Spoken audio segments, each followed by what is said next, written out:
हाँ ठीक है, बैठिए। कर्म कब तक करना चाहिए? आपका प्रश्न ही अत्यंत विचित्र किस्म का है, किंतु फिर भी ठीक है, बुरा नहीं है, बैठिए बैठिए। कर्म कब तक करना चाहिए? कर्म से देखिए कोई बरी नहीं हो सकता, किसी को मुक्ति नहीं मिल सकती। कर्म तो महापुरुष भी करते हैं, भगवान भी करते हैं। नान वाप्तमवाप्तव्यम त्रिषु लोकेषु किंचन वर्त एव च कर्मणि।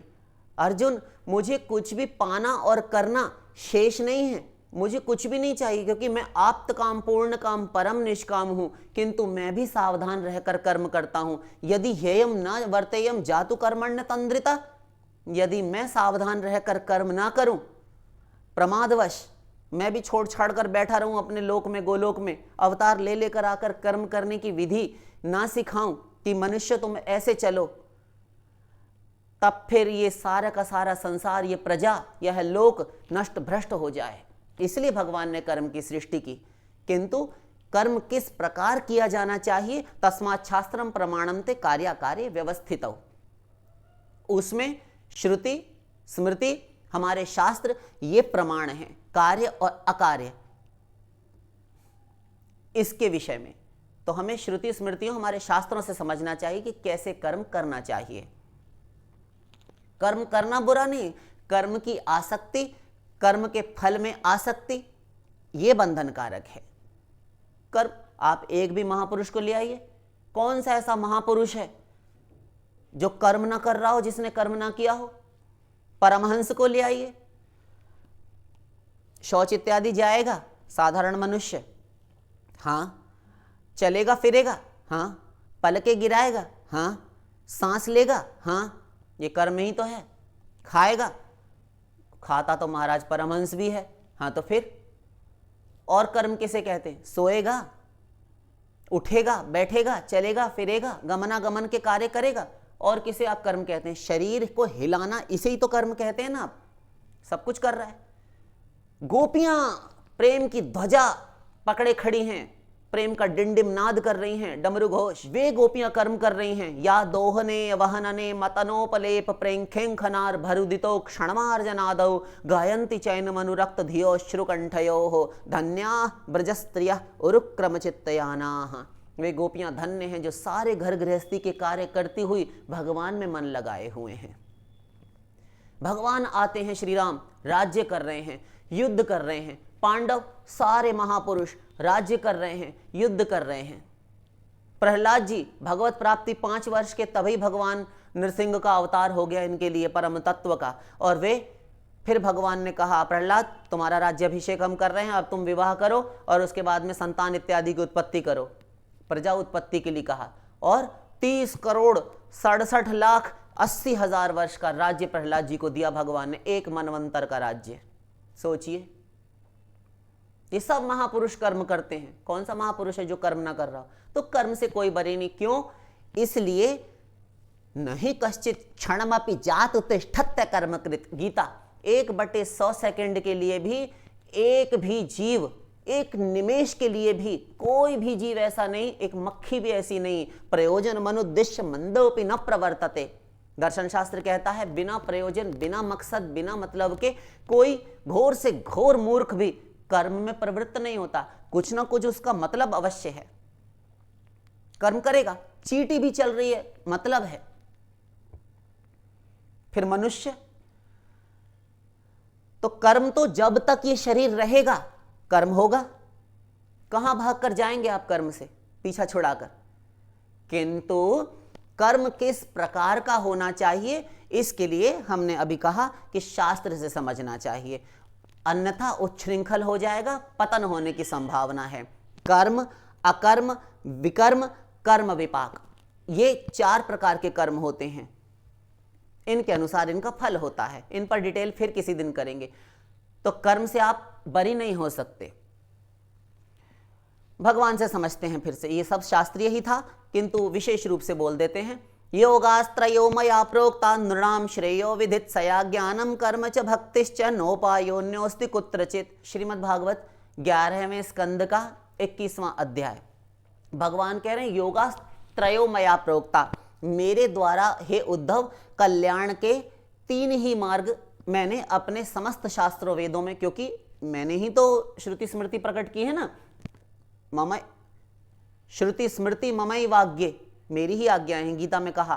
तो मैंने इन समस्त धर्म शास्त्रों में वेदों से लेकर अन्य अन्य ग्रंथों में 3 ही मार्ग बताए हैं अपनी प्राप्ति के, कल्याण के। क्या महाराज बताइए? ज्ञानम कर्म च भक्ति, ज्ञान कर्म और भक्ति। त्रिकांड विषया वेदा, वेदों में भी 3 ही कांड, कर्म कांड, ज्ञान कांड, उपासना कांड, सब स्थानों पर। किंतु निर्विण्णा नाम ज्ञान योग, जो पूर्ण शम दम उपरता तितिक्षु समाधि षट संपत्ति, ये पूर्ण निर्विण्ण अनासक्त हो जाए, मां मर गई मर जाए, पिता मर गया बाढ़ में जाओ, आग लग जाए सब में, ऐसा अनासक्त हो, वह ज्ञान मार्ग का अधिकारी है। ध्यान दीजिए एक एक पॉइंट पर। पूर्ण अनासक्त निर्विण्ण, उसके लिए उद्धव ज्ञान मार्ग है। और कर्म योगस्तु कामी नाम, जो कामी पुरुष हैं, जो कामनाएं करते रहते हैं, वे उनके लिए कर्म योग है। जो कर्म में अत्यंत आसक्त है और कर्म किए बिना रह नहीं सकते, उनको उपदेश भी किया करे, वो कथाएं भी सुनते हैं, वो लेक्चर्स भी सुनते हैं, प्रवचन भी सुनते हैं, गुरु को भी सुनते हैं, किंतु छोड़ नहीं पाते मोह ममता। उन घोर संसारासक्त गृहासक्त जो प्राणी हैं, वे मनुष्य हैं, उनके लिए कर्म मार्ग है। तो वे बंधते हैं, कर्मणा बध्यते जंतु। और न निर्विण्णो नातिसक्तो भक्ति योगोस्य सिद्धिदा, आप लोगों को कई बार बताया है, ना अत्यंत आसक्त हो संसार में, ना बहुत अनासक्त हो, अर्थात मिश्रित हो, थोड़ा बहुत उसको वैराग्य भी हो। जूते चप्पल पड़े, माता पिता स्त्री पति पुत्र यार दोस्त इत्यादि के, थोड़ा सा कष्ट आया, शरीर का दुख आया, तो उसे वैराग्य हो जाता है कि अरे यार हमने सब कुछ देख लिया, कुछ भी नहीं मिलना जुलना है, इस संसार में सब बेकार है। ऐसा ज्ञान समय समय पर जब जूते चप्पल पड़ते हैं ना, तो याद आ जाता है कि हाँ हमने देख लिया, कोई ना माँ है ना बाप है ना, सब कुछ अपना है, अपने ही मरे सबको वैकुंठ और स्वर्ग नजर आता है ऐसा। और जब थोड़ा सा प्रेम मिला, हाँ नहीं नहीं नहीं ऐसा थोड़ी ना, अभी क्या जल्दी है, ये तो सब अपने ही हैं। तो ऐसा जो होता है उसके लिए है भक्ति मार्ग। तो भक्ति जब करने लगा तब भी इसी में फंसे रहे? नहीं, भक्ति फंसा रहने ही नहीं देगी। वो क्लेश अग्नि और शुभदा है, जो रहा सहा आपका वैराग्य भी पूर्ण नहीं हुआ, पूर्ण वैराग्य करा देगी। क्योंकि जनयत्याशु वैराग्यम ज्ञानम च यद हेतुकम भागवत, वो वैराग्य और ज्ञान की जननी है, मां है। ज्ञान वैराग्य अपने आप पैदा कर देती है। इतना हो जाए तो फिर भक्ति करते रहो, पूर्ण वैराग्य आपको आ जाएगा। कर्म से बरी नहीं हो सकते भक्त होने के बाद भी, शरीर रहते रहते तो लोकोपि तावदेव किंतु भोजनादि स्वा शरीर धारणावधि। ये भोजन और व्यापार इत्यादि जो है ना, संसार का व्यवहार, ये तो शरीर धारण पर्यंत आपको करने पड़ेंगे। नारद भक्ति सूत्र सब में कहा जा रहा है। फिर भगवान कहते हैं कि कब तक कर्म करें आपके अनुसार, तो आपका उत्तर भगवान से सुन लेते हैं, हम कुछ नहीं देंगे। हमारा केवल मुख है, शब्द भगवान के हैं। बोलिए, तावत कर्माणि कुर्वीत न निर्विद्येत यावता मत कथा श्रवणादौ वा श्रद्धा यावन्न जायते। तब तक कर्म करे उद्धव जो मेरी शरण में आने के लिए उत्सुक है और जिसे तत्व साक्षात्कार की एक मुमुक्षा जागी है कि मैं भगवान को प्राप्त करूं, किंतु संसार में आसक्त है। तो वह कर्म यदि नहीं छोड़ पा रहा, घर गृहस्थी बंधनों को नहीं छोड़ पा रहा, तो वह तब तक कर्म करता रहे जब तक, कब तक? ध्यान दीजिए, तावत कर्माणि कुर्वीत, बहुवचन है कर्माणि, अनेकों प्रकार के कर्म है ना, इसलिए बहुवचन है। ये भी करना है, वो भी करना है, वहां भी जाना है, यहां भी जाना है, उससे मिलना है, ये सारा। तो ये सब कर्म तब तक करे न निर्विद्येत यावता, जब तक ज्ञान न उत्पन्न हो जाए और अनासक्त ना हो जाए। अनासक्त, जैसे हम बता आए हैं अभी कि अनासक्ति के बाद ही घर छोड़ना चाहिए।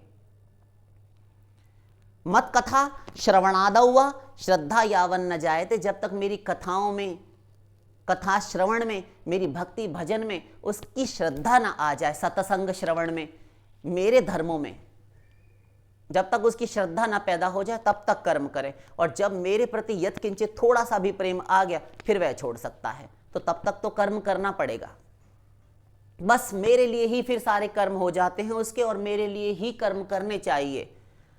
वासुदेव पराय वेदाः वासुदेव परा क्रियाः। भागवत, वासुदेव के परायण ही समस्त कर्म हैं, वासुदेव के परायण ही सारे वेद हैं। सब वेद एक ही बात कह रहे हैं, भगवान के लिए ही कर्म करो। तत्कर्म हरितोषम यत्, फिर कहा, फिर बोली भागवत, वही कर्म कर्म है जिससे हरि की प्रसन्नता प्राप्त हो। सा विद्या तन्मतिर्यया, वही विद्या विद्या है जो भगवान में मन लगा दे अथवा भगवान से मिला दे सब कुछ, अन्यथा वो विद्या विद्या नहीं, घोर अविद्या अज्ञान है वह।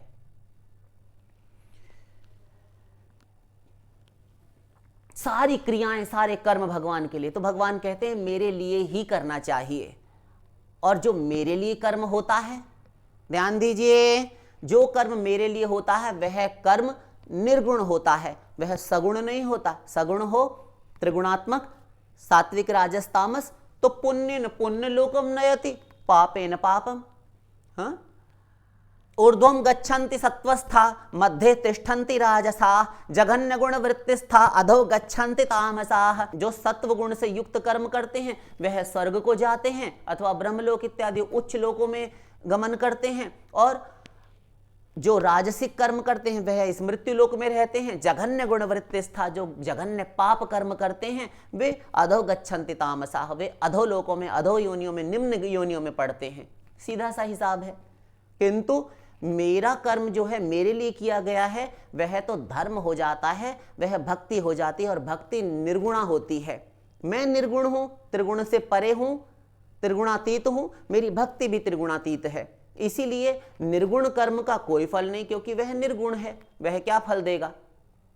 तो फिर उसका कोई फल ही नहीं मिलता। प्रभु नहीं नहीं मिलता है ना, क्या मैं मिलता हूं, और जिसको मैं मिल गया उसे कुछ पाना करना कर्तव्य कर्म शेष नहीं रह जाता, वह सब प्राप्त कर लेता है और वह कृत कृत्य हो जाता है। जो करने आया था वह कर चुका, वह धन्य हो गया।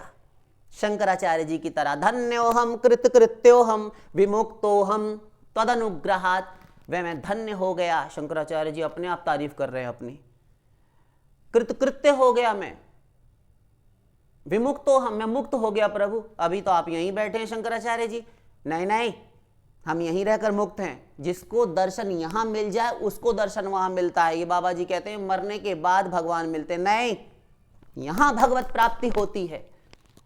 जाको दर्शन इत मिले ताको दर्शन उत, वरना ऐसे गुरु से अलग हो जाओ, पहले यहां दर्शन करवाए।